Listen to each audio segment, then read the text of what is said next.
আমি জনাব বদিউর রহমান আপনার কাছে শুরুতে আসতে চাই। কিছুক্ষণ আগের খবরই যদি বলি যে জুলাইয়ের সুবিধাভোগীরা ফ্যাসিবাদের পথে হাঁটতে শুরু করেছে, এটি বলেছেন জামায়াতে ইসলামীর সেক্রেটারি জেনারেল মিয়া গোলাম পরওয়ার। এর আগে ফ্যাসিবাদী আওয়ামী লীগের পথে হাঁটা শুরু করেছে বিএনপি, বলেছেন জামায়াতের আমির। আপনি কি মনে করছেন এই 5 মাসে আসলে ফ্যাসিবাদের পথে হাঁটা শুরু করেছে বিএনপি? আমি মনে করি এগুলো বিরোধী দল না থাকলে যা হয় আর কি, এক দলের মধ্য থেকে বিরোধী দল হলে নিজেরা যেমন বাজাদ এবং বাজাই, বাংলাদেশ জামায়াতে ইসলামী এবং বাংলাদেশ জাতীয়তাবাদী দল তো নিজেরা একসাথে সংসার করেছে, আন্দোলন করেছে। আর বাজাই যখন সুবিধা হয় সেখানে যায়। তাদের 71-এর সেই কালিমা মোছার জন্য তারা অনেক চেষ্টা করে। অতএব কথা বলতে হবে, না বললে তারা যে বিরোধী দল ওটা বোঝা যাবে কি? আসলে এটা রিয়েলি বিরোধী দল ফর্ম না। এখন জাতীয় পার্টির সেক্রেটারি সাহেব আছেন, সম্মানিত ব্যক্তি, ওনাদেরকে নিয়ে এরশাদের হাসিনার আমলে এরশাদও বিরোধী দল কিনে এরকম বলা হইতে পারে। তো সেই জাতীয় অবস্থা তো এখানে পুনরাবৃত্তি করতেছে। অতএব ফ্যাসিবাদে যাচ্ছে এটা বলা যাবে না। কিন্তু রাজনৈতিক দলের সবসময় কূটকৌশল থাকে, তার নিজের দলের লোকজনকে প্রোভাইড করবে এবং ক্ষমতায় থাকার জন্য যত চল চাতুরি যেতে হয় সেটাই যাবে। আমাদের বাংলাদেশের 55 বছরের রাজনৈতিক ইতিহাসটাতে ওই রকম টিকে থাকতে হবে, যে যখন যেভাবে যাকে নিয়ে টিকে থাকতে পারে সে তত সফল। টিকে থাকাটা বড় জিনিস। এখন গৃহপালিত বিরোধী দল নেওয়া হোক কিংবা গৃহপালিত রব হোক, যে যখনে যেভাবে হয় টিকে থাকবে। অতএব যারা বিরোধী দল থাকবে তারা কিন্তু বাজার গরম করার জন্য কিছু বলবে, অস্তিত্বের প্রশ্ন আছে, বলতে হবে। ফখরুল ইসলাম আলমগীর বলেছেন জামাত গণতান্ত্রিক দল কিনা, সেই প্রশ্নের ভিত্তি কতটুকু দেখেন? এটা রাজনীতিতে একজনকে ল্যাং মারার জন্য কথা বলবে। কে গণতান্ত্রিক দল? আমরা যদি বলি মির্জা ফখরুলের বাজাদ কি গণতান্ত্রিক দল? আলী বাজাদ দুইটাই তো একটা কেন গণতান্ত্রিক দল বলবো না? আসলে বিএনপি 12ই ফেব্রুয়ারি নির্বাচনের পরও কি সেই প্রশ্ন আসে? এত নিরঙ্কুশ জয় পেয়েছে। না, গণতান্ত্রিক বলতে আপনি জনগণের ভোটে সেটা তো ওভারওয়েলমিং মেজরিটি আছে, কিন্তু দলের ভিতরে কি গণতন্ত্র আছে নাকি? সেখানে কনস্টিটিউশনগুলা যারা আসছে ব্যক্তি মালিকানার দল হয়ে গেছে।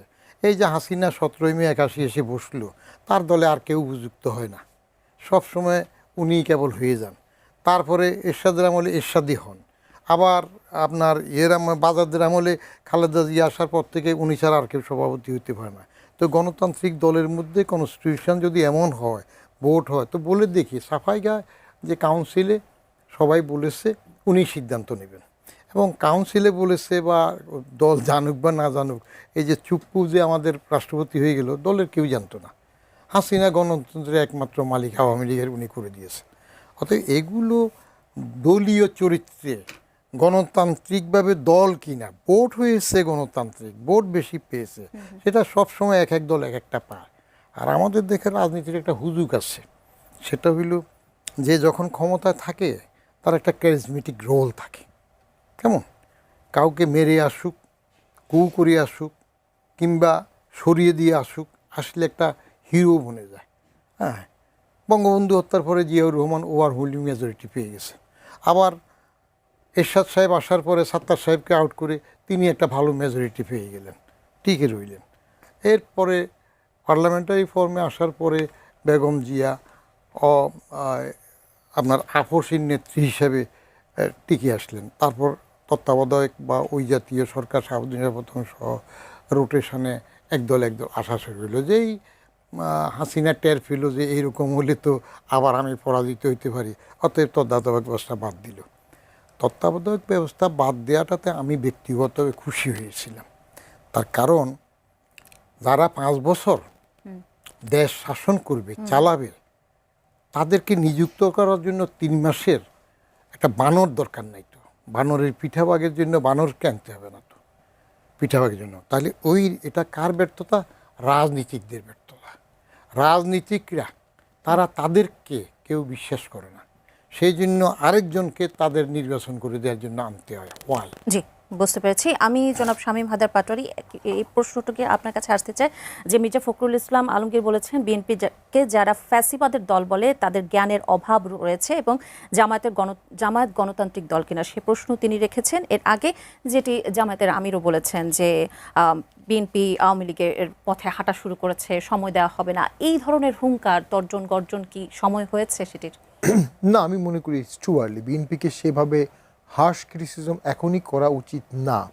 একটা বিষয়ে আমরা ক্রিটিসাইজ করতে পারি, আমাদের সকলের মনে হয়েছিল ভোটের পরে নতুন সরকার হয়তোবা আওয়ামী লীগকে সীমিত পরিসরে হলেও বৈধভাবে রাজনীতি করার সুযোগ দিবে, কিন্তু প্রথম সংসদের প্রথম অধিবেশনে একটি অর্ডিন্যান্সকে র্যাটিফাই করা হয়েছে, যে অর্ডিন্যান্সের আন্ডারে একটা এক্সিকিউটিভ অর্ডার দিয়ে আওয়ামী লীগের কার্যক্রম সাময়িকভাবে নিষিদ্ধ করা হয়েছিল। যদি ওই অর্ডিন্যান্সটি সরকার র্যাটিফাই না করতো তাহলে automatically ipso facto by doctrine of eclipse automatically lapse হয়ে আওয়ামী লীগ রিভাইভ করতো। সেইটা সরকার করেছে, বুঝে শুনে করেছে কিনা আমি জানি না। কারণ আপনি যদি একটা মোটামুটি বৃহত্তম দলকে, যেটা রিলেভেন্ট, যার ভোট ব্যাংক আছে, সমর্থক আছে, তাকে সম্পূর্ণ বাইপাস করে বাদ দিয়ে সাইড লাইনে রেখে একটা দেশ চালাতে চান, এটা দীর্ঘমেয়াদী দেশের টেকসই তন্ত্রে একটা আঘাত হানবে। এবং ডেফিনেটলি যেটা আমাদের উনিও বললেন যে জামাত, বিএনপি, এনসিপি এই তিনটা একটাই দল। যতক্ষণ পর্যন্ত আওয়ামী লীগ রিভাইভ হচ্ছে না, এরা নিজেদের মধ্যে একটু দ্বন্দ্ব দেখাবে, যাতে জাতীয় পার্টিকে যেমন গৃহপালিত বলা হতো 14, 15, 16 সালে, সেটা জামাতকে বলা না হয়। তো তাতে তো আসলে মূল ক্যারেক্টারিস্টিকটা চেঞ্জ হবে না। ক্যারেক্টারিস্টিক ওয়াইজে এই তিনটা দল একই দল, তিন দল মিলে আওয়ামী লীগকে কমব্যাট করার চিন্তাভাবনা করছে। তার মানে আওয়ামী লীগের গুরুত্ব এখন এই পর্যায়ে আছে, তিনটা দল এক হতে হয়। তখন যেটা হবে, যদি আওয়ামী লীগ কিছুটা দৃশ্যমান হয়, আস্তে আস্তে তার দৃশ্যমানতা বাড়াবে, তাদের উপর নির্যাতনও হবে, তখন এই তিনটি দল একসাথে রাস্তায় নামবে এক পর্যায়ে। তো জনগণও দেখবে যে এই তিনটি দল আসলে একটি দল। তাহলে সংসদে সেখানে কোনো বিরোধী দল থাকবে না। বিরোধী দলবিহীন সংসদ শেখ হাসিনার আমলে, যেটা আমাদের বিরুদ্ধে অভিযোগ বলা হয়, শেখ হাসিনা অনেকদিন চালিয়েছিল বিএনপিকে ছাড়া, 14 থেকে 18, আবার 18 থেকে তাদের কিন্তু 7 জন এমপি ছিল বিএনপির, আবার 24 সালে 6 মাস একটা সময় চালিয়েছে। তখন অর্থনীতি ভালো ছিল, আর তখন একটা গভর্নমেন্ট 8 থেকে 13 একটা টেনুর পার করেছে, অল ইনক্লুসিভ ভোটের একটা গভর্নমেন্ট 8-এ আসছিল। সেই গভর্নমেন্ট 5 বছর চালিয়ে তারপরে একতরফা ভোটে গিয়ে টিকিয়েছে। অর্থাৎ তার একটা সাজানো ছক ছিল, তার একটা প্রশাসন ছিল, তার একটা পুলিশ ছিল, তার একটা ট্যাক্স কালেকশন স্কিম ছিল, অর্থনীতি ভালো ছিল, বড় বড় মেগা প্রজেক্ট ছিল। বর্তমান সরকারের কি থাকবে আসলে? আজ থেকে 1 বা 2 বছর পরে বাংলাদেশের অর্থনীতি ভালো হওয়ার সম্ভাবনা খুব কম। সরকার হয়তো বা স্ট্রং হ্যান্ডে যাবে, কিন্তু তারপরও ব্যুরোক্রেসি, পুলিশ শেখ হাসিনার মতো নিতে পারবে, করতে পারবে। এটা সেখানে আমরা এখন এই বাস্তবতা কেন বলছি, 2024 সালের পরবর্তী যে বাস্তবতা দেখি, এত তাড়াতাড়ি আসলে আমরা একটি সরকারের কাছে কেন চাচ্ছি যে সবকিছু পরিবর্তন করে যাবে, যেটি আগের প্রশাসন বা আগের সরকারগুলো সব ভেঙে দিয়ে গেছে? না, আমরা চাচ্ছি না, কিন্তু আমি বাস্তবতা যেটা বলতে চাচ্ছি যে সরকার 2 বছর পরে বা 1 বছর পরে দুর্বলই হবে বা দুর্বলই থাকবে। তাহলে দুর্বল একটি সরকার এই পলিটিক্যাল ক্রাইসিস, ইকোনমিক ক্রাইসিসগুলো হ্যান্ডেল করতে পারবে? আমি খুশি হব যদি পারে, আমি খুশি হব যদি সরকার শক্তিশালী হয়, কিন্তু সেটার আপাত দৃষ্টিতে আমি সম্ভাবনা দেখি না। এবং সেটার ক্ষেত্রে যেটা ঘটবে, ইভেনচুয়ালি আলটিমেটলি দেশের অর্থনীতি মুখ থুবড়ে পড়তে পারে। দেখেন গ্যাসের সমস্যা এই মুহূর্তে চলছে, সরকার কিন্তু সামাল দিতে পারছে না। তেলের দাম বাড়বে, বৈশ্বিকভাবে সমস্যা, হ্যাঁ, কিন্তু জনগণ যারা ভুক্তভোগী তারা কিন্তু এই বৈশ্বিক সমস্যাটাকে বৈশ্বিকভাবে দেখে না। তাদের সামনে থাকে সরকার, তাদের সামনে থাকে এস্টাবলিশমেন্ট। এদেশের সরকার সবসময়ই অ্যান্টি এস্টাবলিশমেন্ট, সরকার বিরোধী। তাহলে এই যে সরকার পক্ষে জামাত, বিএনপি, এনসিপি একটা পক্ষ, আর বিশাল একটা অসন্তুষ্ট গোষ্ঠী তৈরি হবে যারা এই গ্যাস, তেল, চাকরিহীনতা সব কিছু নিয়ে অসন্তুষ্ট থাকবে। সেইটার সমাধান কিভাবে হবে, তারা কোন রাজনৈতিক গতিপথ দেবে, শেষ করে দিচ্ছি। সেই জন্য সরকার কেম আপ উইথ দ্য অ্যাভাটারের নাম হচ্ছে ফ্যামিলি কার্ড। ফ্যামিলি কার্ড দিতে পারলে সরকার ভাবছে এই যে অসন্তুষ্ট হবে জনগণ, তাদেরকে চাকরি দিতে পারবো না, তাদেরকে কিছু টাকা পয়সা দিয়ে আমরা কন্ট্রোলে রাখবো। পৃথিবীতে কোথাও এই মডেল লং টাইম সরকারকে পপুলার করতে পারেনি। শেখ হাসিনাও করেছিল, মমতা ব্যানার্জিও করেছিল। জি, বুঝতে পেরেছি। একজন দর্শক আছেন ফোনে, যে দর্শক আপনার নাম বলে আপনার প্রশ্নটি রাখুন। হ্যালো। জি, আমার নাম সাজিদুর রহমান রবিন। জি, বলুন। আমি ঢাকা উত্তর থেকে বলছি। আমার প্রশ্ন হচ্ছে এখানে আপনাদের আলোচনার সাথে অনেকটা সাংঘর্ষিক। আমি এই 8 থেকে 10 দিন যাবত দেখতেছি উনি ফ্যাক্টরি গ্যাসের জন্য বন্ধ। এই ব্যাপারে কোনো কি মানে সরকারের কোনো কিছু করার নেই? সব ফ্যাক্টরি তো বন্ধ। আমি 26 বছরের অবস্থা দেখিনি কখনো, এই প্রথম দেখলাম। 2-1 দিন হচ্ছে, কিন্তু এবার তো টানা 10 দিন বন্ধ। পুরা নরসিংদী এলাকায় আপনার খোঁজ নিয়ে দেখতে পারেন। Thank G you. জি বুঝতে পেরেছি, অসংখ্য ধন্যবাদ। আমি একটু যুক্ত করি এর সাথে যে দেশ জুড়ে তীব্র গ্যাস সংকটের মধ্যে আগামী সপ্তাহ থেকে উন্নতির আশ্বাস দিয়েছেন প্রতিমন্ত্রী, এমনটি বলা হয়েছে।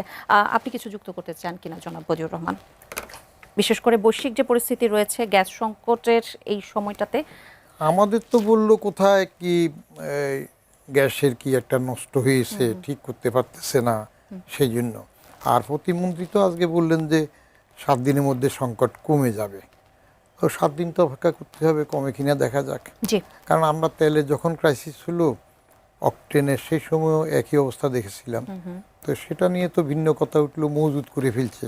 গ্যাসের বেলা অন্তত অন্যেরা মজুদ করে রাখতেছে বেশি বিক্রি করার জন্য, সেই কথাটা এখনো উঠে নাই। এটা একটু রক্ষা আর কি। আচ্ছা, আমি একটু রাষ্ট্রপতির ইস্যুতে আসতে চাই। রাষ্ট্রপতির ইস্যুতে যেটি বলি যে রাষ্ট্রপতির বিরুদ্ধে ব্যাংক খাতের অনিয়ম, দুর্নীতি এবং বিভিন্ন অভিযোগে ভূমিকা রাখার অভিযোগ নতুন করে সামনে এসেছে। আইনমন্ত্রী বলেছেন বিষয়টি পরীক্ষা নিরীক্ষা করে সিদ্ধান্ত নেওয়া হবে। আমি আইনি দিকগুলো অবশ্যই শামীম হায়দার পাটোয়ারি আপনার কাছে আসবো, কিন্তু আপনার কাছে আমি যে প্রশ্নটি থাকবে যে সাবেক রাষ্ট্রপতির বিরুদ্ধে দুদক বা অন্য কোনো আইন প্রয়োগকারী সংস্থা কি স্বাধীনভাবে কাজ করতে পারে বা স্বাধীনভাবে তদন্ত করতে পারবে কিনা যদি অভিযোগগুলো প্রমাণিত করতে হয়?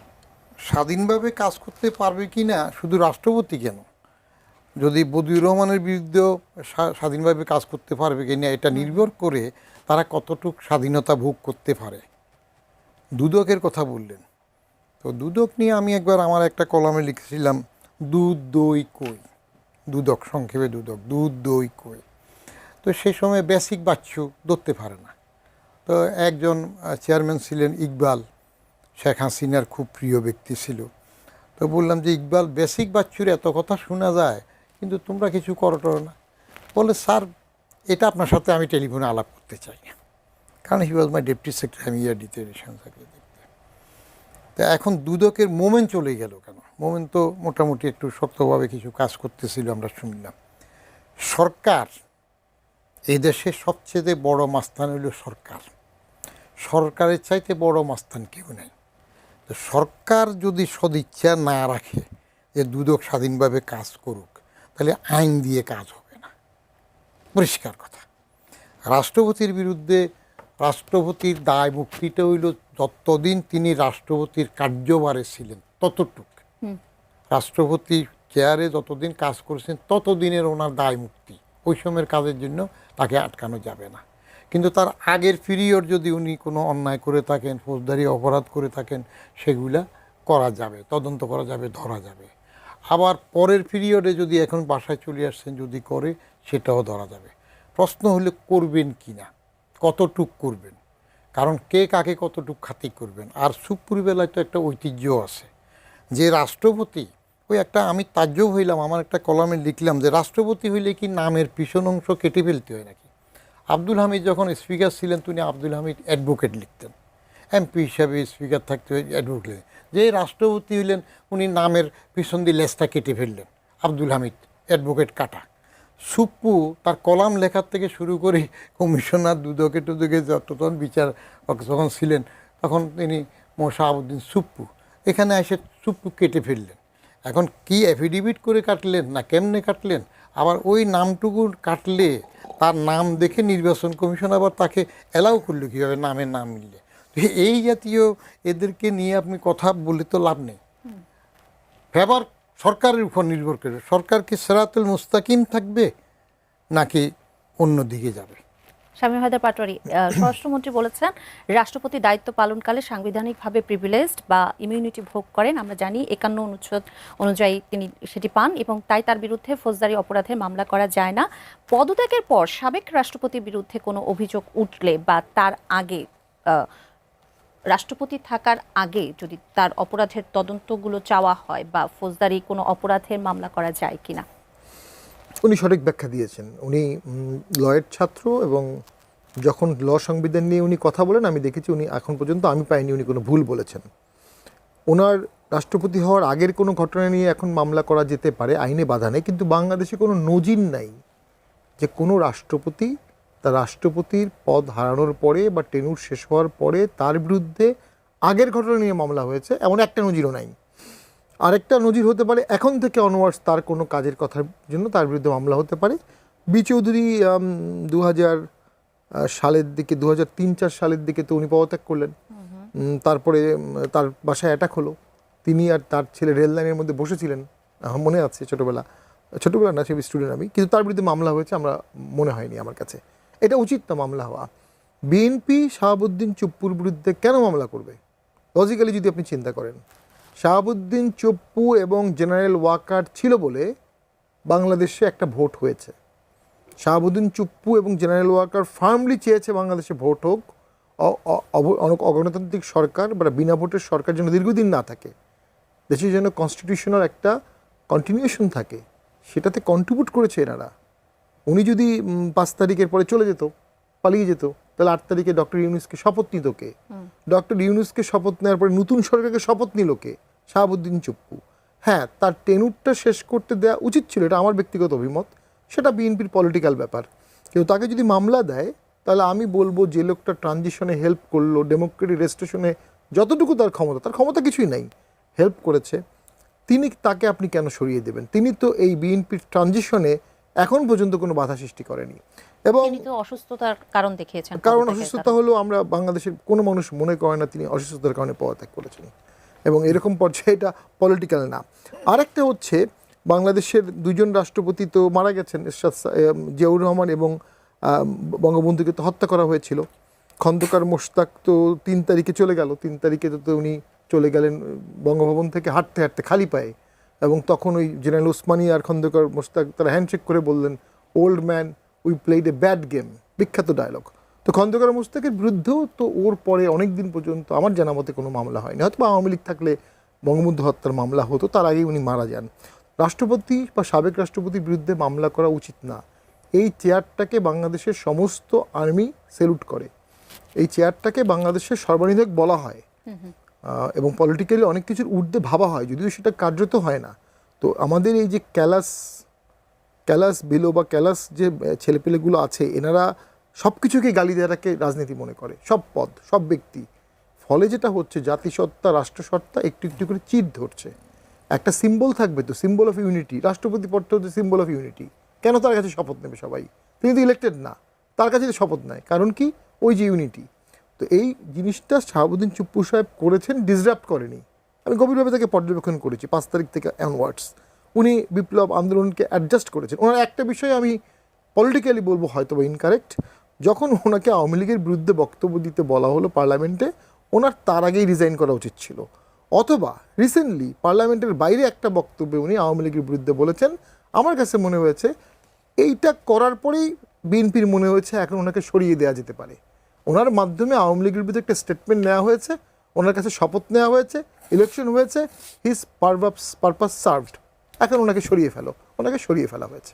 তো আমি শেষ কথা বলবো যে ওনাকে অসম্মান করাটা রাজনৈতিকভাবে কখনোই সমীচীন হবে না। বিএনপি সে বিষয়ে খেয়াল রাখতে হবে। জি দর্শক, আপনার নাম বলে আপনার প্রশ্নটি রাখুন। হ্যালো হ্যালো, আমার নাম মোশাররফ হোসেন। জি বলুন। আমি গেছিলাম পাটোয়ারি সাহেবের কাছে, এরা দলীয়ভাবে কোনো সংযোগ মিটিং করে না কোনো জেলায় বা আচ্ছা, বুঝতে পেরেছি।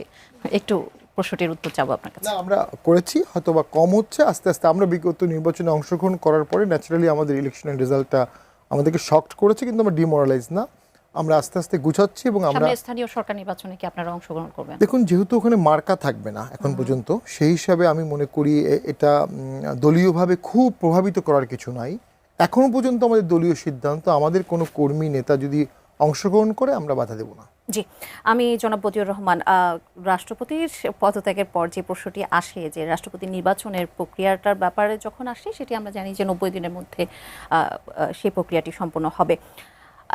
একজন গ্রহণযোগ্য রাজনৈতিক প্রভাবমুক্ত রাষ্ট্রপতি সবাই আশা করে, সেটি হলে কেমন হবে? সরকারের কি বিবেচনায় আনা উচিত? সবাই বলতে কাকে বুঝাচ্ছেন আপনি?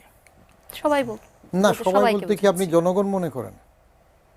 সবাই বলতে পার্টি ইন পাওয়ার, রাষ্ট্রপতি নির্বাচনের যে কনস্টিটিউশনাল বিধান, সেখানে সংসদ সদস্যরা ভোট দিবে প্রার্থীকে, তো সেদিকে যাদের ওভারওয়েলমিং মেজরিটি তারা পাবে।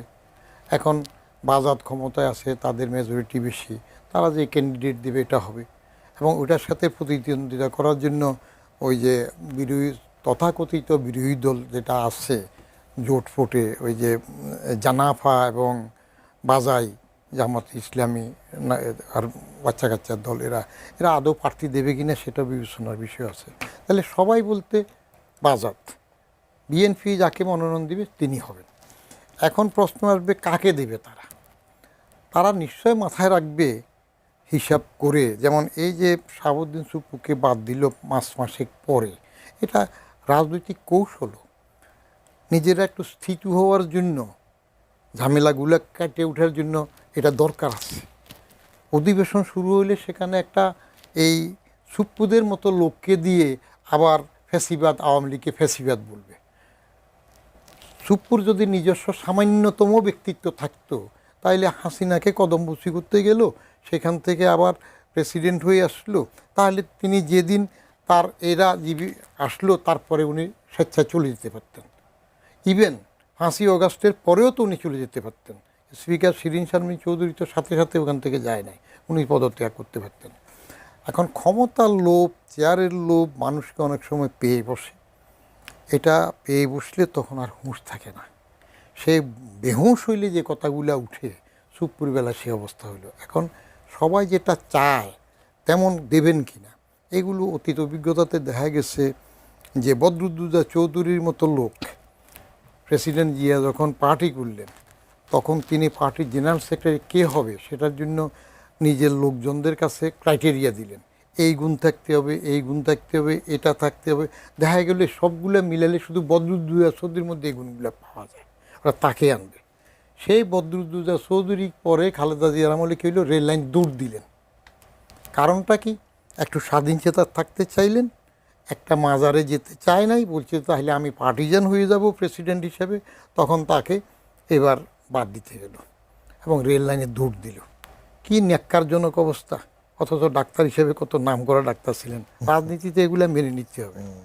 এরপরে ইয়াজউদ্দিন সাহেব যখন প্রেসিডেন্ট হইলেন, তিনি তো বললেন যে আল্লাহ আছে, উনি এটা টের পাইছেন, তাকে প্রেসিডেন্ট হয়। এর আগে উনি টের পান নাই, অথচ তিনি এসএমএলে আমার প্রভোস্ট ছিলেন, সেই সময় টের পায়। তো এই জ্ঞান ফাঁপিয়ে লোকগুলো ক্ষমতায় আসার পরে নিজের আগের নিজস্বত্ব রাখে না। কি দরকার আছে? মানুষ এটা কত কিছু চাই, একটা সমানে চলে গেলে হয়। জি, আরেকজন দর্শক আছেন ফোনে। জি দর্শক, আপনার নাম বলে প্রশ্নটি রাখুন। হ্যালো, আসসালামু আলাইকুম। আমার নাম আমজাদ, রাজশাহী থেকে। জি বলুন বলুন। আমার নাম আমজাদ, রাজশাহী থেকে করছিলাম। জি আমজাদ বলুন, আপনাকে শুনতে পাচ্ছি আমার আমরা। শামীম পাটোয়ারির কাছে আমার প্রশ্ন, হুম। যে ওনার টক শো আমি দেখি। আমার প্রশ্ন হলো যে আওয়ামী লীগের ভোট নিয়ে বিএনপি ক্ষমতায় আসলো, আর সেই আওয়ামী লীগের এক্সেস দিচ্ছে না, আর আওয়ামী লীগের যদি এক্সেস না দেয় তাহলে জামাত তো আরো লাফাবে, আর আওয়ামী লীগের এক্সেস দেওয়া মানে জামাত মনে করেন লাফানি বন্ধ হয়ে যাবে। এটাই আমার শামীম স্যারের কাছে প্রশ্ন। জি জনাব শামীম হায়দার পাটোয়ারি, আপনার কাছে আসি প্রশ্নের উত্তরটা। দেখুন, শেখ হাসিনা যখন দুর্দান্ত প্রতাপে দেশ চালাচ্ছিল 3টা বিতর্কিত ইলেকশনের মাধ্যমে, আমি অস্বীকার করব না, কিন্তু উনি চালাতে পেরেছিলেন কিন্তু শক্ত হাতে আনটিল 24-এর আন্দোলন আগ পর্যন্ত। আমরা তখন বলতাম শেখ হাসিনার ভয়ে বাঘ শেয়াল একসাথে পানি খায়, বাঘে হরিণে একসাথে পানি খায়। এখন শেখ হাসিনা ডিসেম্বরে আসতে পারেন একটা ঘোষণা দিয়েছেন, যেটা অনেক অঙ্ক আছে। সেই ঘোষণার সাথে সাথেই কিন্তু চুপ্পু সাহেবের যাওয়ার প্রস্থানের হয়ে গেল, অর্থাৎ চুপ্পু সাহেবকে রাখতে সরকার সাহস পাচ্ছে না। এবং একই সাথে মাননীয় প্রধানমন্ত্রী সমস্ত দলকে ডাকলেন, খাওয়ালেন, ডিম দিয়ে ভাত টাত খাওয়ালেন। অর্থাৎ শেখ হাসিনা আসার ঘোষণাতেই বিএনপি, জামাত, এনসিপি সমস্ত দল এক হওয়ার প্ল্যাটফর্ম তৈরি হয়ে গেছে। তো প্রবলেমটা যেটা হচ্ছে, জামাত ক্ষমতার দ্বার প্রান্তে চলে গিয়েছিল বিগত ভোটে, কিন্তু জামাত মনে করে তাদেরকে হারিয়ে দেওয়া হয়েছে। এই থিওরিটা কিন্তু জামাত স্ট্যাবলিশ করেছে তাদের নেতাকর্মীর মধ্যে। এবং জামাত মনে করছে যদি বিএনপি ব্যর্থ হয়, যদি জাতীয় আওয়ামী লীগ মাঠে না থাকে, হয়তো বা নেক্সট গভর্নমেন্টটা জামাতের হবে। সেই হিসাবে জামাত একদম ফুললি বিএনপির সাথে মিশে যাওয়ার ক্ষেত্রে একটা হেজিটেন্ট হচ্ছে। পাশাপাশি বিরোধী দলের যে একটা ভ্যাকুয়াম আছে, জাতীয় পার্টি সংসদে নাই, আওয়ামী লীগ সংসদে নাই। এই ভ্যাকুয়ামে জামাত এবং এনসিপি ভাবছে চিল্লাচিল্লি করে মার্কেট পাওয়া যাবে, চিল্লাচিল্লি করলে বিরোধী দল হওয়া যাবে। সেই কারণে তারা অনেক সমালোচনা করছে। বাট আমি মনে করি আওয়ামী লীগকে যখন আপনি রিভাইভ করবেন, জামাত, এনসিপি, বিএনপির পতাকা তলে আসতে বাধ্য, টোটালি। শেষ করে দিই, আর যদি জামাত আওয়ামী লীগকে রিভাইভ করা না হয়, তাহলে কোনো একটা পর্যায়ে গ্র্যাজুয়ালি বিএনপি জামাতের পকেটে চলে যেতে বাধ্য হবে, বিএনপি ক্ষয়িষ্ণু হয়ে যাবে, বিএনপি মার্জ হয়ে যাবে, জামাত বিএনপিকে খেয়ে ফেলবে।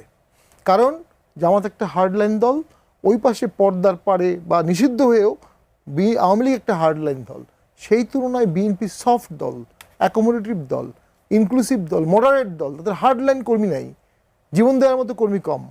তো দুটো জীবন দেওয়া দলের মধ্যেই দেখা যাবে সংঘাত হবে। সেই সংঘাতে যেই জিতবে বা যেই হারবে, মাঝখানে বিএনপি কাস্টমাইজড হয়ে যাবে। বিএনপির জন্য এখন সর্বদলীয় রাজনীতি উত্তোলন করার সময়, সুযোগ। আমি কিছু কথা বলে দিই। আমি বইপত্রে যেটা পড়েছি, ৭৫ সালে বঙ্গবন্ধু জিয়াউর রহমানকে বলেছিলেন তুমি রিজাইন করো আর্মি ডেপুটি চিফ থেকে। এটা একটা বই আমি পড়েছি। জিয়াউর রহমান এসে কিন্তু সেই আওয়ামী লীগকে রিভাইভ করছে। আওয়ামী লীগকে কিন্তু নিজের স্বেচ্ছা মৃত্যু হয়েছিল আওয়ামী লীগের, নিজেই বাকশাল করে নিজের দলের মৃত্যু করে দিয়েছে। সেটা রিভাইভ করলো কে? জিয়াউর রহমান। কেন করলো? কারণ সর্বদলীয় রাজনীতি, ইনক্লুসিভ রাজনীতির কোনো বিকল্প আছে বলে উনি মনে করতেন না। এই জন্য ওনাকে বহুদলীয় গণতন্ত্রের প্রবক্তা বলা হয়।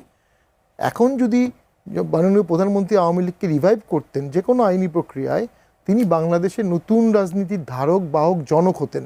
সবাই তো নতুন রাজনীতির টার্নিং পয়েন্টে আসতে পারে না। ঘটনাচক্রে তারেক জিয়া সাহেব রাজনীতির টার্নিং পয়েন্টে ছিলেন। উনি টার্নটা নিবেন নাকি জামাত এনসিপির সাথে তাল মিলিয়ে দেশটার মানে যুদ্ধের দিকে নিয়ে যাবে আস্তে আস্তে, এটা ওনার হাতে। আমরা মনে করি একটা আশা ভরসার প্রতীক হিসাবে ওনাকে সিদ্ধান্ত নিতে হবে, এবং সিদ্ধান্তটা প্রফেশনালি নিতে হবে, আবেগে না।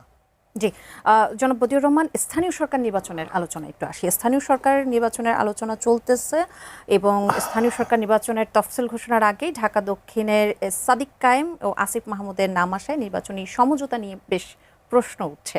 শেষ পর্যন্ত কি সমঝোতা হওয়া উচিত, নাকি এই যে বলি যে জামাত সমর্থিত 11 দলীয় জোটের কথা বলি, এর মাধ্যমে কি তাদের মধ্যে ফাটলের কোনো আভাস দেখছেন? আপনার জানাফা জাতীয় নাগরিক পার্টি যেটা, এদের তো তৃণমূল পর্যায়ে রুট লেভেলে এখনো কোনো ভিত নেই, কেউ চিনে না। এবং তারা যে স্পিরিট নিয়ে দলটা করেছিল 28শে ফেব্রুয়ারি, তারা যদি জামাতের পকেটে না ঢুকতো, একটু ক্ষমতালোভী এই অল্প বয়সে না হতো, তাহলে তাদের তো অনেক বয়স ছিল, একটা শক্তি হিসেবে টিকে থাকতে পারত। পুরো একটি গণঅভ্যুত্থান করে ফেললো তারা, আর তাদেরকে চিনে না। না, তাদেরকে গণ অভ্যুত্থান তো তাদের মোটিভ ছিল না, ওইটা তাদের চকও ছিল না। কোটা আন্দোলন থেকে হুট করে আপনার পিছনে যারা অন্যেরা, এরা তাবা গরম করলো, আন্দোলন করলো, অন্যেরা রুটি সেকে নিয়ে গেল। সিজনড হওয়া, এক্সপেরিয়েন্স হ্যাজ নো রিপ্লেসমেন্ট। রাজনৈতিক দলের যে প্রজ্ঞা থাকে, সুদূর প্রসারী চিন্তা থাকে, এদের তো সেটা ছিল না। এরা রাজনৈতিক দল করবে এটাও ছিল না। এরা আন্দোলন করেছে কোটা বিরোধী। কিন্তু যেই আন্দোলনটা চাঙ্গা হলো, তখন যেসব রাজনৈতিক দল যারা হাসিনার সাথে কুলাই উঠতে পারতেছিল না, ইনক্লুডিং বাজার যারা আছে, কোনো রকমই তো পারতেছিল না, তো তারা চান্সে এটার মধ্যে যোগ হয়ে সুযোগটা নিয়ে নিল। এই সুযোগ নিতে যাওয়ার পরে এরা যে দলটা করলো, তারা রাজনৈতিক তৃতীয় শক্তি হিসেবে টিকে থাকতে পারত যদি তারা প্রেশার গ্রুপ হিসেবে থাকতো। কিন্তু হঠাৎ করে তারা ইউনূসের সরকারে আসলো, ইউনূস তাদেরকে তাদের নিয়োগকারী বলে আরও একটু উস্কাই দিল। আবার আকবরের বৈরম খা হিসেবে তাদের একটু গার্ডিয়ান হয়ে একটা দল করতে বললো। এসব করে তাদেরকে মিসগাইড এবং ডিসডেইল করে ফেলছে। আর ওরা ওই সময় ক্ষমতায় থেকে মজা পেয়ে গেল। আল্লাহ পাশ করার আগে, একটা কোনো পরীক্ষা দেওয়ার আগে হঠাৎ করে উপদেষ্টা হয়ে গেল সেখানে। ও কি আরাম গদি চেয়ার বসে। তারপরে একটা লোভ এসে গেল। সেই লোভের ফলেই তারা জামাতের পকেটে ঢুকলো, যেই কারণে নাহিদ ওখানে এখন কি হয়ে গেল, ওই চিফ হুইপ না কি হইল না বিরোধী দলের যাত্রাতে। আর তার বিপরীতে ট্রেজারি বেঞ্চের চিফ হুইপ দেখেন নুরুল ইসলাম মনি, 2 বার স্বতন্ত্র এমপি, তারপরে বহু বছর রাজনীতি করে এখানে আসছে। তো ক্ষমতার লোভের যদি ঢুকে যায়, তারা ইউনিয়ন পরিষদের নির্বাচনে, জামাতের এত ভোট কোথায় ইউনিয়ন পরিষদে, জামাতেরও তো ভোট নাই। ওই চিটাংয়ের কয়েকটা অঞ্চল, উত্তরবঙ্গের সাতক্ষীরাতে এখানে কয়েকটা বেল্ট ছাড়া তো জামাতেরও ভোট নেই, আর জানাফাত তো নাই। তারা লোক সিলেক্ট করে যেহেতু নির্দলীয়ভাবে দিয়ে দেখুক না কতটুকু আসতে পারে, এই জন্য তারা একটা টেকনিক নিয়েছিল জাতীয় নির্বাচনের আগে স্থানীয় সরকার নির্বাচন করার। ওটা করলে ওই যে একটু লোভ দেখাইলো না, যাদের বিরুদ্ধে মামলা নাই, শুদ্ধ আওয়ামী লীগ, তারা আসলে আমাদের আপত্তি নাই, এসব করে টোরে এবার আনার চেষ্টা করছে। ইউনিয়ন পরিষদের ভোটে মানুষ যেটা চায় সেখানে দলের চাইতে ব্যক্তিকে সবাই গুরুত্ব বেশি দেয়। হাসিনা কায়দা করে যে একটা ব্লান্ডার করেছে, এটার বিরুদ্ধে আমি তখনই কলাম লিখলাম যে ইউনিয়ন পরিষদের চেয়ারম্যান পর্যন্ত হাসিনা দলীয় নিয়ে গেছে। ভাগ্যিস যে পরে কাউন্সিলরগুলোতে যায় নাই, বা এর ফলে নিয়ম করে না যে দলের সাথে দলের পাত্র ভাতৃ ছাড়া বিয়ে হবে না, এটুক করা বাকি ছিল আর কি। হ্যাঁ, কারণ হাসিনা তো এসব কার মাথায় কী আসে সব করতে চাইছিল। বেশি করলে নিজেরে বেশি পণ্ডিত ভাবতে গেলে যা হয়। আগে বিরোধীরা বলতো, আমি একটা কলাম লিখছিলাম, তারা সব করে রব, হাসিনা বনাম বাকি সব। হাসিনার বিরুদ্ধে সবাই রব উঠাতে পারতো না। এখন আবার হাসিনা আসবে বলছে, এই যেটা ব্যারিস্টার সাহেব বললেন, রাজনৈতিক সমীকরণে বাকি সব এক থাকবে হাসিনা ঠেকানোর জন্য। জনাব শামীম হায়দার পাটোয়ারি, ঢাকা দক্ষিণ সিটি কর্পোরেশনে এনসিপির আসিফ মাহমুদ এবং জামায়াতের সাদিক কায়েমকে প্রার্থী করার তোড়জোড় চলছে। স্থানীয় নির্বাচনে নিজ নিজ শক্তি যাচাইয়ের এটা প্রক্রিয়ার স্বাভাবিক প্রতিযোগিতা, নাকি জাতীয় নির্বাচনের পর জামাত আর এনসিপির মধ্যে কোনো রাজনৈতিক দূরত্বের ইঙ্গিত দেখছেন আপনি? না, জামাত এবং এনসিপির মধ্যে কোনো রাজনৈতিক দূরত্ব হবে না। সরকারি পৃষ্ঠপোষকতায় তারা ভাগাভাগিভাবেই দেশ চালাবে। এর অনেক নিদর্শনও আছে, যেটা আমাদের স্যার বললেন যে আসলে এখন পাত্রপাত্রী ছাড়া বিয়ে করবে আওয়ামী লীগ, এটাও শেখ হাসিনা বাদ রাখছিল। বর্তমানে কিছুটা ওই ধরনের ট্রেন্ড চলছে। সুপ্রিম কোর্টে কোনো ভোট হবে, সেখানে আওয়ামী লীগ অংশগ্রহণ করতে পারবে না। ঢাকা বারে ভোট হলো, সেখানে আওয়ামী লীগ অংশ করতে পারবে না। আওয়ামী লীগ কিন্তু ওখানে মার্কা নিয়ে ভোট করে না, আওয়ামী লীগের সমর্থকরা হয়তো বা করতো। সেখানে আপনাকে এফিডেভিট দিতে হবে আপনি আওয়ামী লীগের সমর্থক ছিলেন না।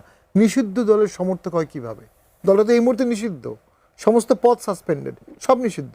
তাহলে আপনি এখন একজন নাগরিক, তাকে আপনি ভোট করতে দিলেন না। বার কাউন্সিলে মানে ভোট হবে না। বার কাউন্সিলে একটা গেজেট করে, বার কাউন্সিলের মতো একটা national symbolic value based institution, যেটা অনেক রাইটার বলেছে বাংলাদেশের লয়েরা হিস্ট্রি তৈরি করেছে, আসলেই তাই, পাকিস্তান পিরিয়ডে, ব্রিটিশ পিরিয়ডে, এরশাদ স্যারের আমলে, জিয়ার আমলে।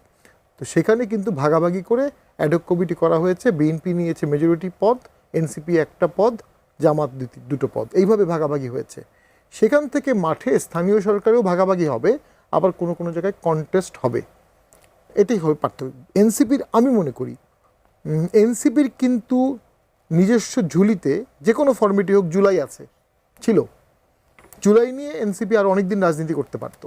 কিন্তু যখনই তারা জামাতের সাথে জোট করলো, এনসিপিকে নিয়ে আমাদের যে প্রেডিকশন ছিল, এটা জামাতেরই অঙ্গ সংগঠন, সময় এলে দেখবেন এরা জামাতেই চলে যাবে, প্রেডিকশনটা খাপে খাপে ভোটের আগে মিলে গেল। Only at the cost of 6 seat. এত বড় আন্দোলনের পরে, এত বড় ট্রানজিশনের পরে 6 সিটের বিনিময়ে এনসিপির টোটালটাই জামাতে ঢুকে গেল। এখান থেকে আর বেরোতে পারবে না, কারণ এখন নিরাপত্তা ঝুঁকি বাড়বে। তারা নিজেরাই বলছে আওয়ামী লীগ আসলে এটা হবে, আরও বেশি আষ্টে পৃষ্ঠে তারা জামাতের সাথে যাবে। একটাই ভোট ব্যাংক তারা ক্যারি করবে। এর বিপরীত ভোট ব্যাংকটা এখন তৈরি হচ্ছে। এর বিপরীত ভোট ব্যাংকটা কে লিড করবে, কিভাবে লিড হবে, এটাই সামনের দিনের রাজনীতি। ধন্যবাদ। জনাব বদিউর রহমান, আপনার কাছে আসতে চাই। চট্টগ্রামের আনোয়ারায় চাইনিজ ইকোনমিক অ্যান্ড ইন্ডাস্ট্রিয়াল জোনে প্রায় $1.3 বিলিয়ন বিনিয়োগ ও 1 লাখের বেশি প্রত্যক্ষ পরোক্ষ কর্মসংস্থানের সম্ভাবনা তৈরি হয়েছে, এবং আপনি জানেন যে আজকে উদ্বোধন করা হয়েছে। এবং পর্যবেক্ষকদের মতে এই প্রকল্প বাংলাদেশ চীন অর্থনৈতিক সম্পর্কের নতুন যুগের সূচনা। আপনি কি মনে করেন? এটা তো আমি ওয়েলকাম করব, ভালো যদি আমাদের কর্মসংস্থান হয়। আমাদের প্রধানমন্ত্রী চীনে গেলেন, সুসম্পর্ক ভালো হলে যদি করে, অসুবিধা কি? আমাদের তো ভূ রাজনীতিতে একটা বড় শক্তির সাথে ব্যালেন্স করতে হয়। আমরা এমন পজিশনে আছি, একটা বড় প্রতিবেশী আছে, সবসময় জ্বালাতন করতে পারে, ঝামেলা। তো ওইটাকে যদি ব্যালেন্স করতে হয়, এটার সাথে তো আরেকটা বড় শক্তিও আমাদের দরকার। আর চীনের সাথে আমাদের সম্পর্ক তো আগের থেকেও ভালো চলতেছে, যদিও দেশ স্বাধীন হওয়ার পরে তারা আমাদেরকে পাকিস্তানি গ্যাসা হিসাবে স্বীকৃতি দিতে চায় না, বহু পরে দিয়েছে। কিন্তু এখন তো লেনদেন ভালো। এটা যদি হয়, আরও বিনিয়োগ যদি আসে, এটা আমাদের জন্য ভালো, ওয়েলকাম। জি, জনাব শামীম হায়দার পাটোয়ারী, প্রধানমন্ত্রী 18 মাসের মধ্যে প্রথম কারখানা চালু চ্যালেঞ্জ দিয়েছেন এবং বেজা 14 দিনের মধ্যে ব্যবসা শুরুর অনুমোদন দেওয়ার কথা বলছে। আমলাতান্ত্রিক যে জটিলতা বা গ্যাস, বিদ্যুৎ, অবকাঠামো, পরিবেশগত অনুমোদনের বাধা কাটিয়ে এই সময়সীমা কতটুকু বাস্তবায়নযোগ্য বলে আপনি মনে করেন? না, সরকারি এই উদ্যোগগুলো ভালো। 14 দিনের মধ্যে ডুইং ইজ বিজনেস সূচকে যে জিনিসগুলো দরকার সেগুলো সরকার উদ্যোগ নিয়েছে, এগুলো যদি কাজে লাগানো যেতে পারে অবশ্যই ভালো হবে। কিন্তু মুশকিল হলো একটা পলিটিক্যাল রেজলিউশন, রিকনসিলিয়েশন ছাড়া যারা পুঁজিবাদী, যার পুঁজি আছে, সে পুঁজিটাকে রিস্কি দেশে কেন ইনভেস্ট করবে? তার পুঁজি ইনভেস্টের আগে সে স্ট্যাবিলিটি দেখবে যে 10 বছর এই দেশটা শান্ত থাকবে কিনা, এই দেশে আমি ইনভেস্ট করব, হরতাল হবে কিনা, রাস্তাঘাট বন্ধ হবে কিনা, আমি এক্সপোর্টের এলসি পাবো, আমি এলসিটা টাইমলি করতে পারবো কিনা, আমি জ্বালানি পাবো কিনা। That is very important. বাংলাদেশে তো সামনে জ্বালানির দাম আরও বাড়াতে হবে, কারণ আন্তর্জাতিক বাজারে বাড়বে। IMF কোনো টাকা দিচ্ছে না বাংলাদেশকে এখনও। সরকার এর মধ্যে প্রায় 50,000 কোটি টাকার বেতন বাড়িয়ে ফেলেছে ইতিমধ্যে। সরকার লোন বাড়াচ্ছে সামনে, তো আস্তে আস্তে তো এগুলো আরও বাড়বে। এই ধাক্কাগুলো নিয়ে অর্থনীতি আগানো টাফ হবে। এবং ডুইং ইজ বিজনেস আপনি যতই ভালো করেন, যদি দেশে পলিটিক্যাল স্ট্যাবিলিটি না থাকে, ইকোনমিক স্ট্যাবিলিটি আসবে না। পাশাপাশি আমি দেখছি এখানে 5-7 বছর আগের, 4 বছর আগের ভ্যাটের বা অন্যান্য ট্যাক্সের ফাইলগুলো টান দিয়ে ব্যবসায়ীদেরকে পুরনো কর দিতে বাধ্য করা হচ্ছে। তাহলে বর্তমানে যে প্রাইভেট প্রতিষ্ঠানগুলো বেতন দিতে পারছে না, ইলেকট্রিক বিল দিতে পারছে না, তাদের উপরে আবার পুরনো করের বোঝা দেওয়া হচ্ছে। এবং বেছে বেছে হেলদি যারা টিকে গেছে, যেসব প্রতিষ্ঠানের সক্ষমতা আছে, লিডারশিপ আছে, তাদেরকে নির্যাতনের শিকার করা হচ্ছে। তারা আরও সংকুচিত হবে এই নির্যাতনের ভয়ে। তো আমি অর্থনীতিতে খুব বড় সুবাতাস দেখি না। তবে এখন আমি মনে করি যে সরকার উদ্যোগগুলো নিয়েছে এগুলো অনেকগুলোই ভালো। পাশাপাশি সরকারকে পলিটিক্যাল সলিউশনের দিকে হাঁটতে হবে। একটা রিকনসিলিয়েশন দরকার এদেশে, তাহলে অর্থনীতি ভালো হবে। এখানে আমি একটা জিনিস খুবই আমাকে আপসেট করলো। গতকালকে একটি কমপ্লেইন করেছে রাষ্ট্র সংলাপ ফোরাম যুদ্ধাপরাধী ট্রাইব্যুনালের প্রসিকিউশনের কাছে, যে অনেক শিল্পী, গায়িকা, নায়ক, নায়িকা বলা হচ্ছে তারা সেই সময় জুলাই আপরাইজিংয়ে কন্ট্রিবিউট করেছিল। 2-1 জনের বিরুদ্ধে ওই সময় অভিযোগ ছিল, তারা ঘোরাঘুরি করেছিল। বাকিরা অনেকে কিন্তু জুলাইয়ের সময় দৃশ্যমান ছিল না কোনো দিকেই। তাদের অভিযোগ হচ্ছে তারা বর্তমানের ক্রিটিসিজম করছে, এই জুলাইকে যারা ধারক বাহক করছে তাদের বিরুদ্ধে। তার মানে আপনি মত প্রকাশনের স্বাধীনতাকে রুদ্ধ করার জন্য আইসিটি ট্রাইব্যুনালকে ব্যবহার করা শুরু করেছেন, হুইচ ইজ ভেরি ব্যাড। এবং এটা করা হলে মানুষ আরও সংকুচিত হবে, এবং যারা উদারপন্থী রাজনীতি তারা কথা বলার আগে চিন্তা করবে যে আমি কথা বললেই তো আমার বিরুদ্ধে ট্রাইব্যুনালে মামলা হবে। তো আমি মনে করি এই ধরনের কেসে যেটা দৃশ্যমান, যে বর্তমানে কথা বলার কারণে অতীত ঘটনা দিয়ে তাকে জড়ানো হচ্ছে, এগুলো আইসিটি চিফ প্রসিকিউটর একটা ক্ষমতা আছে আইনে। তিনি চাইলে যে কোনো সময় তদন্তের যে কোনো পর্যায়ে এটা রিজেক্ট করতে পারেন। ট্রাইব্যুনাল নিজেই পারেন, প্রসিকিউটর, কোর্ট পর্যন্ত যাওয়া লাগবে না। তো সেখানে আমরা দেখলাম যে না, প্রসিকিউটর কালকে এটাকে আমলে নিয়েছেন। তো আমি মনে করি এর মাধ্যমে কিন্তু শহীদের আত্মাকে অসম্মান করা হবে। কারণ যে লোকগুলো বা যে ব্যক্তি বা যে দল বা যে গোষ্ঠী নিরীহ ছাত্রদেরকে মেরেছে, সেটা অনেক বড় মাপের অপরাধ। আপনি সেই মাপের অপরাধের একটা ট্রাইব্যুনালকে আপনি নিয়ে আসছেন, কনস্টেবলের অপরাধ, শিল্পীর অপরাধ, কথা বলার অপরাধ, ভিজিট করার অপরাধ। তো আপনি তো বেসিক্যালি ইটস এ উইপেনাইজেশন হয়ে যাবে এক পর্যায়ে। তো প্রসিকিউশনকে এগুলো মাথায় রেখেই এই অভিযোগগুলো আমলে নিতে হবে অথবা বাতিল করতে হবে। এবং অলসো যত বেশি অভিযোগ হবে তত ডিলে হবে প্রসিকিউশন, এবং তত বিচার বিলম্বিত হবে। শুধু তাই না, তখন প্রসিকিউশনের মানও খারাপ হয়ে যাবে এবং ট্রায়ালের মানও খারাপ হয়ে যাবে। জি, এই প্রসিকিউশনের কথা যখন বলছেন বদিউর রহমান, 2013 সালে শাপলা চত্বরের ঘটনা এত বছর পরে বিচার প্রক্রিয়া শুরু হয়েছে, এটাকে আপনি কিভাবে দেখছেন? দীর্ঘদিনের ন্যায় বিচার নাকি নিরপেক্ষতা নিশ্চিত করাই এখন বড় চ্যালেঞ্জ হয়ে দাঁড়াবে? আমরা আমাদের এখানে যেটা দেখলাম আগ থেকে, যেমন প্রশাসনের মধ্যে আমরা দেখি কি, এক সরকারের আমলে কাউকে পদোন্নতি দিয়ে নাই, অযোগ্যতায় হোক দলীয় মনা নয় বিবেচনা করে দিয়ে না। আরেক সরকার এসে এগুলাকে ওগায়রা একেবারে ওই যে ডেস্ক অফিসার থেকে শুরু করে রাতারাতি সচিব বানাই দিচ্ছে। তা আবার আরেক সরকার এসে এরা যারা দেয় না সেগুলো করে দিচ্ছে। এটা চলতেছে অনেকটা পাল্টাপাল্টি।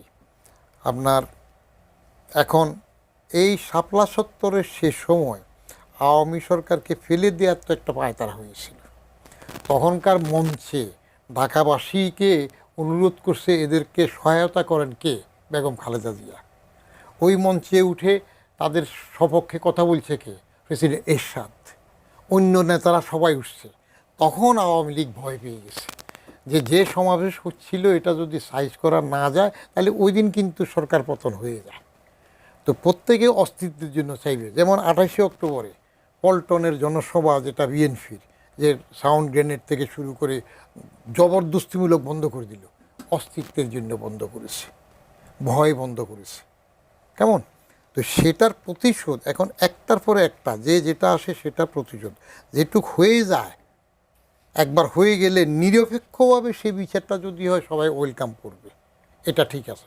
নিরপেক্ষ হবে কি না সেটা নিয়ে বিরাট প্রশ্ন আছে। কারণ রিজিম চেঞ্জ হলে আমরা কী দেখি? আমাদের আদালতের উপরেও তো আস্থা নাই। এই দেশের বিচার ব্যবস্থায় বলছে যে গ্রেনেড হামলা, কেমন আওয়ামী লীগ অফিসের গ্রেনেড হামলাতে যে মারা গেল অনেকজন, সেটা কারো অনেকের ফাঁসি হইল।